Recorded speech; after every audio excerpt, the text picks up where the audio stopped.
What's going on, everyone? Talen here, and welcome to another character showcase video.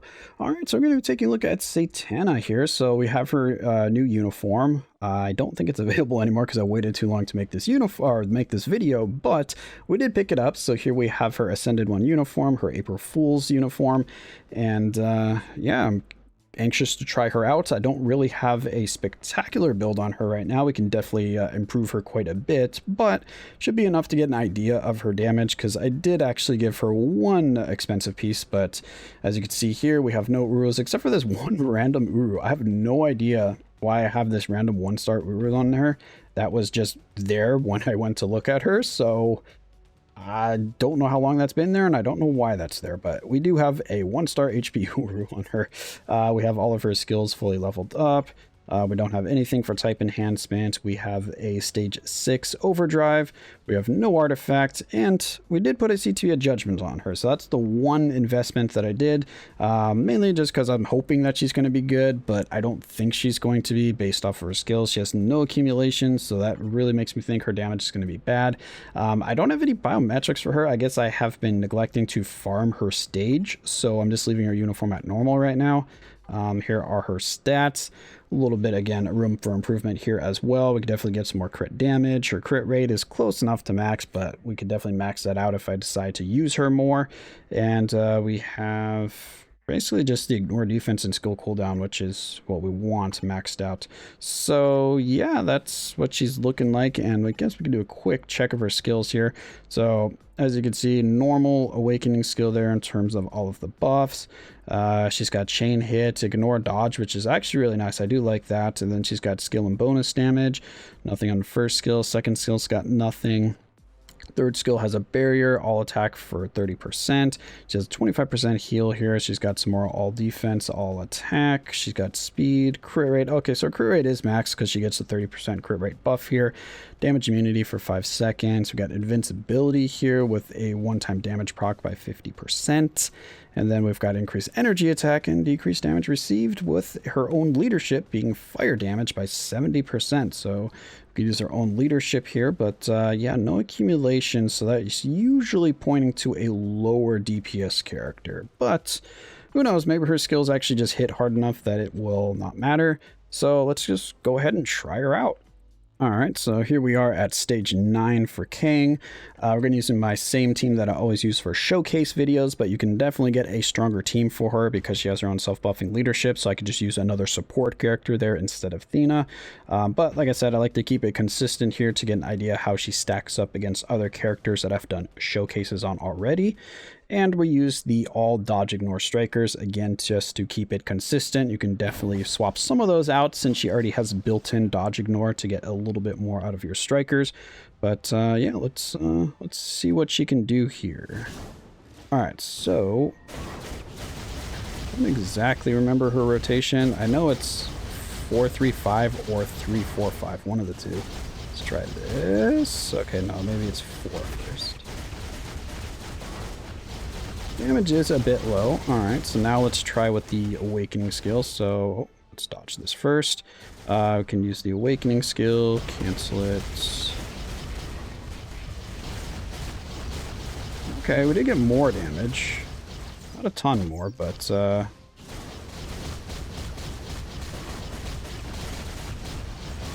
we can move around with this 5th skill a little bit, which is nice.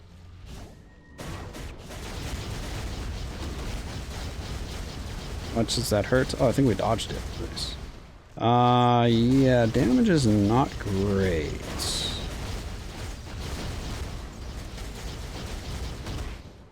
Okay, I mean, it did take a minute to get here, which is nice.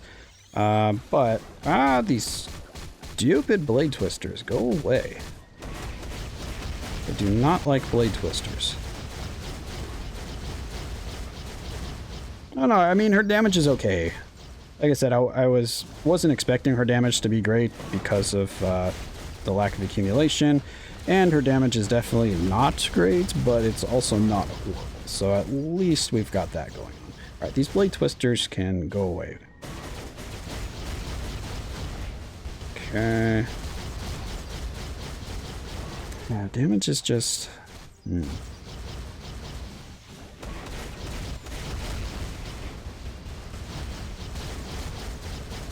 I mean, definitely a lot better with the Awakening skill, but we can only use that every 30 seconds. Got more of these stupid blade twisters to worry about. Alright, so how much damage is this going to do to us? That's actually not bad. It only did half her health when she got hit by it. No problem. Definitely take that. So her survivability is better than some characters, but damage is a lot lower. Alright, yeah, so she definitely can't clear this. So now let's move on to Noel and see how she does over there. Alright, here we go. We got the same team. We're on stage 29. So let's go ahead and hop in. This is the female-only stage. And, yeah, let's see how quickly she can get Noel off of the throne here. We'll just open up with the Awakening skill now since we are going to be going for max DPS.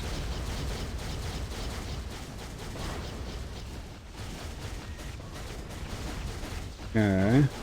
Got stunned there.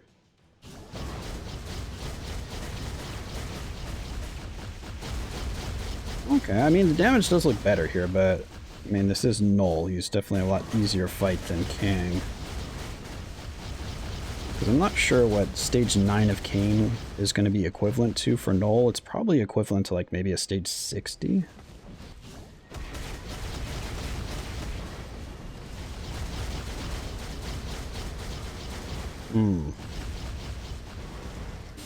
Ah, they got snared again. Come on.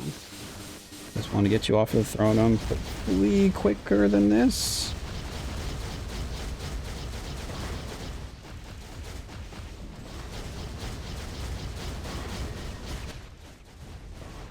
Oh, come on now. Yeah, the 5th skill has the invincibility, doesn't it? So that's why we're getting knocked around like a pinball here.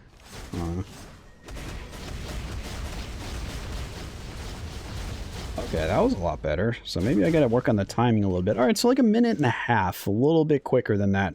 So, in context, she's actually doing more damage than Black Swan was doing. Because it took Black Swan a minute and like 35 or a minute and 40 seconds to do this.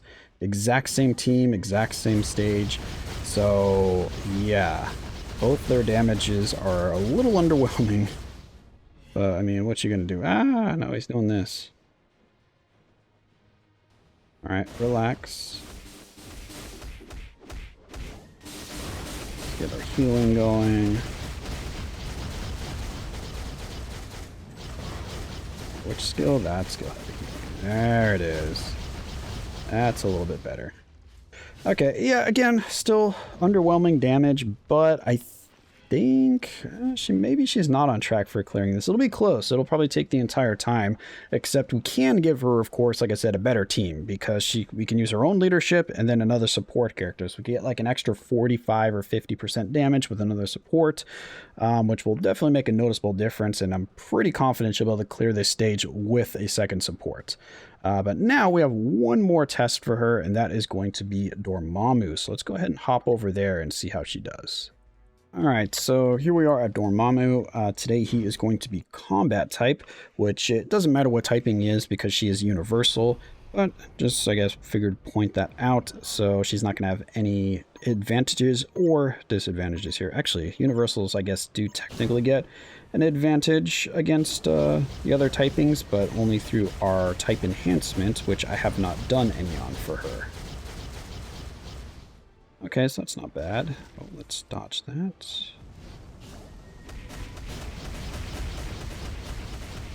Okay.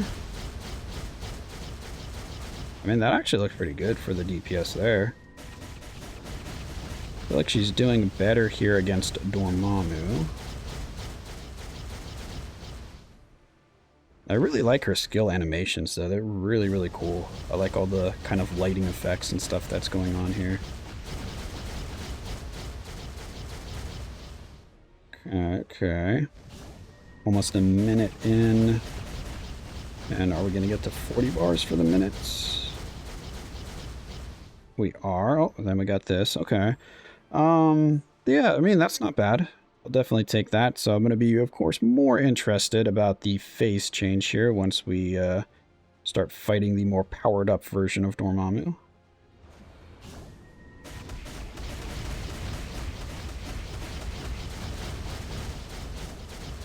Okay, yeah, that looks a lot better. So definitely that awakening skill.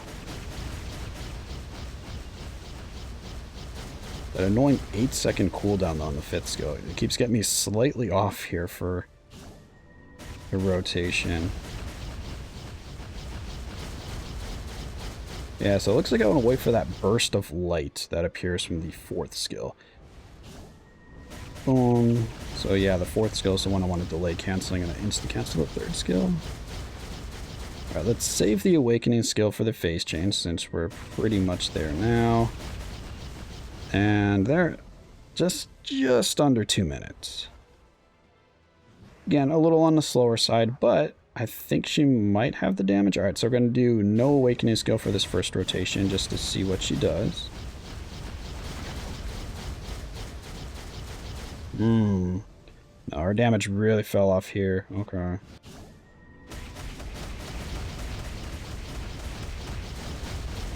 Oh, but with the awakening skill, it definitely picked up.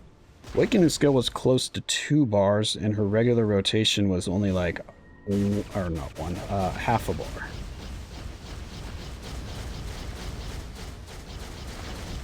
Yeah, she's only like half a bar for her regular rotation, so actually she might not be able to do Dormammu here. We really need to see a full bar's worth of damage for your normal skill rotation to make a character viable against Dormammu. Because if not, you're just going to be holding the team back too much, because you're not even going to be able to pull your weight, basically, for your damage. Like, if her regular rotation did closer to what her awakening skill rotation did, then she could definitely take down Dormammu, no problem, but yeah, just a little bit light on the damage. Dang, that's disappointing. She did the first half just fine, but it looks like the second half is just a little too much for her, so I definitely would not recommend taking her against Dormammu, because even as a slow clearer, she won't be able to get the job done as or doing like a third of the damage. That's usually what I say is the cutoff for being able to have a character usable against Dormammu, is if they can do a third of the damage. So then at least if you have 2 other teammates that are doing about the same DPS as you, you will be able to clear the fight. But for her, you're definitely going to need your other teammates to actually be picking up more damage than you're doing to have a chance at clearing Dormammu. That's disappointing. But anyway, I mean, she's still a very cool character. She's actually, you know, usable now. She was definitely not usable before, so she really needed this upgrade.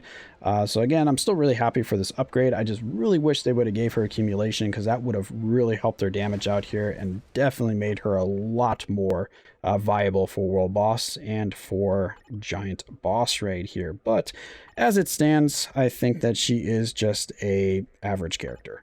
Another character that, you know, you're not going to be pushing high stages with, but a character to just have fun with, because, I mean, look at her. She's really, really cool looking. So, you know, just have fun with, you know, a different character than you normally have use for your clears. But outside of that, I don't really see much use for her. So if you're pretty much just min-maxing your account to just have you know, the best characters for each type of content, then I would not waste a CTP on her. You could probably just throw a regular damage proc on her if you want to just have fun, but again, she's probably not going to be very consistent with that damage proc. She definitely does favor a Judgment or Rage versus a regular proc, just because you do have to wait to do her skill rotation. You have that slight delay, which will definitely set off the proc. We could rank up her uniform and get a little bit more damage that way, but anyway, like I said, another character that seems about the average to maybe slightly above average damage. And yeah, that's gonna be it for this video. Hopefully you enjoyed, and of course I will catch you in the next one.